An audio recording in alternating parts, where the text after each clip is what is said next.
По одржана јавна седница, односно по разгледување на жалбата на поранешниот помошник министер во Министерството за внатрешни работи Ѓоко Поповски, Кривичен совет на Скопска апелација донесе решение со кој се отфрла неговото барање за укинување на мерката притвор. На седница на судски совет на апелациониот суд вчера е донесена одлука со која барањето за укинување на притвор на осудениот Ѓоко Поповски се укинува.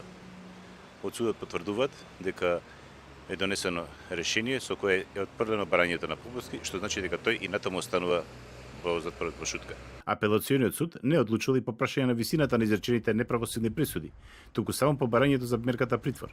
Од апелациониот суд во Скопје велат дека притворот на Поповски, кој беше обвинет во предметите наречени 300 и Тенк, беше изречен по барање на специјалното јавно обвинителство, откако не му беше речена затворска казна во трајање од 9 години за набавка на 300 возила за потребите на МВР, а со кое беше обврзан и да надомести направената штета од 453.570 евра. Пред да биде притворен, за Ѓоко Поповски важат други поблаги мерки за негово обезбедување.